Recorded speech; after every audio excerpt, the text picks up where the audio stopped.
This ancient history was told originally by the ogre Oric Darakeen and the scion Bard Patersmith.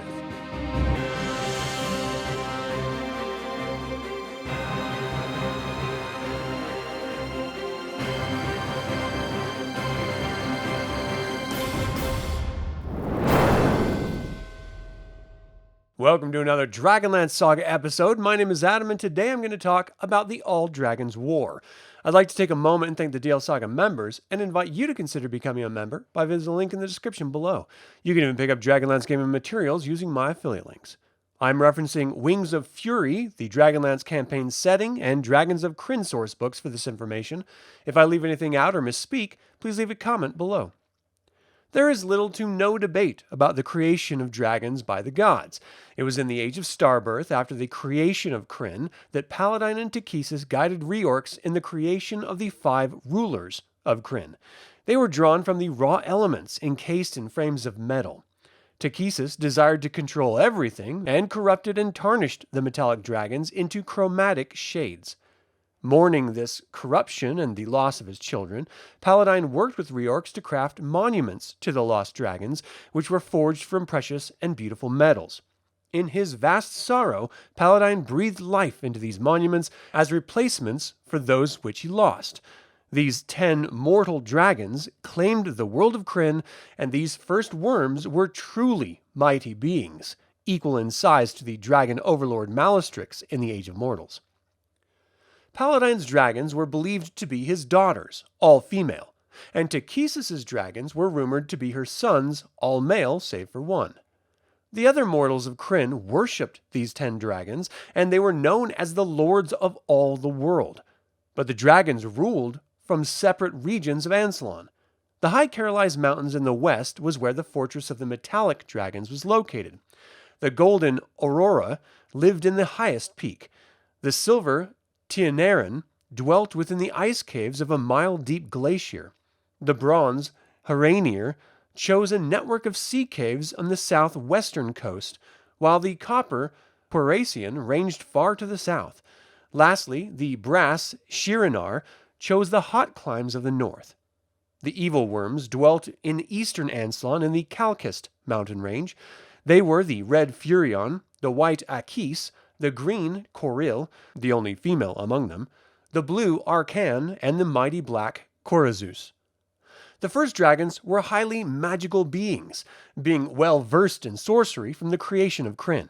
They controlled the elements of the world, shaping it much like the Dragon Overlords would do millennia later.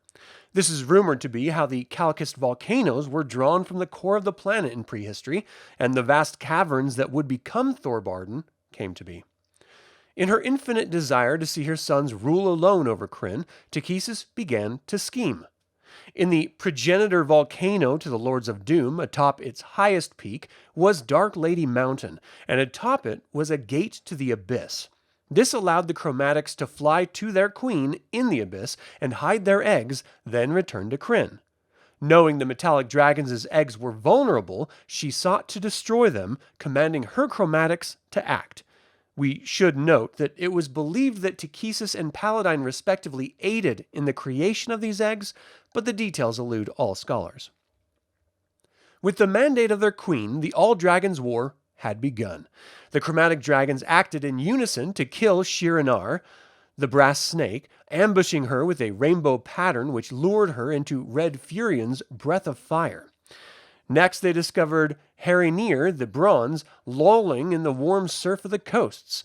4 of the chromatics attacked from the sky, and when she retreated to her cave, the black Corazus waited for her. She died at its entrance.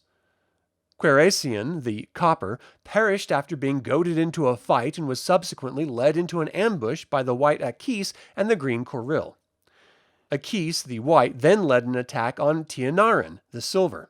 The other 4 chromatics used magic to hide as parasites on Akis and went into her lair and ambushed her with all of their breath weapons to deadly effect. With only the golden Aurora remaining, they were at a loss, as they couldn't locate her lair, or the location of the metallic dragon eggs. As this was the whole purpose of starting the All Dragons War, they returned to Dark Lady Mountain asking their queen for aid. The Dark Queen told them Aurora and her eggs were in the same Carolized Mountain range, and it's here that the second law of consequence was first revealed.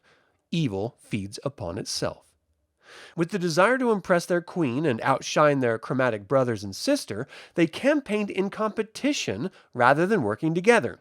Aurora had learned of the death of her sisters and was alerted by a griffin that the evil dragons were en route. Armed with this foreknowledge, the normally tranquil and meditative Gold met the attacking dragons with a maze of spells and startling aggressive tactics. She quickly felled Takhisis, Coril, and Arkan. After a brief battle, Corazus was next to fall after grievously wounding Aurora with acid. Finally, Furion penetrated the grotto high in the Carolized Mountains. Battered and bleeding beyond recovery, Aurora sacrificed her life, dragging Furion to his death beneath the chill waters of the subterranean sea. In this last and desperate act, the Lords of Krynn were no more, and the All Dragons War came to its final, brutal end.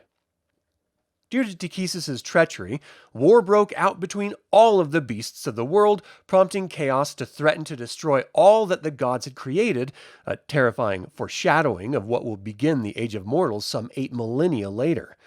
To save their creations, the gods withdrew to the Beyond, where they had created the Dome of Heavens, the Hidden Veil, and the Abyss. In this act, the gods could live and love their creations without interfering with each other. The chromatic dragon eggs were to be nurtured in the abyss by Takhisis, the Queen of Darkness herself, and the metallic dragon eggs lay abandoned and untended in the grotto of the Carolized Mountains. Krynn would rest in peace for a millennia in the absence of good or evil dragon kind. In their absence, spell magic was unknown to the world. The Irda ogres prospered, raising realms in the east and north. Elves dwelt as the creatures of the forest, and humans roamed the plains in ragged bands, surviving as predators. Many of them were captured by the ogres and worked as slaves in their mighty empires. The All Dragons War would remain unknown to the mortals until the return of the dragons from their eggs. This would ultimately prompt the First Dragon War, which would see magic being granted to mortals and an incredible amount of devastation throughout Krynn. We'll cover that war next. And that is all the time I have to talk about the All Dragons War. What do you think of the All Dragons War? Do you think dragons would have remained massive if their progenitors lived? And finally, what do you think of Takhisis' eternal desire for control over Krynn? Leave a comment below. I would like to take a moment and remind you to subscribe to this YouTube channel, ring the bell to get notified about upcoming videos, and click the like button. This all goes to help other Dragonlance fans learn about this channel and its content. Thank you for watching. This has been Adam with Dragonlance Saga, and until next time, remember, don't start trouble you can't finish.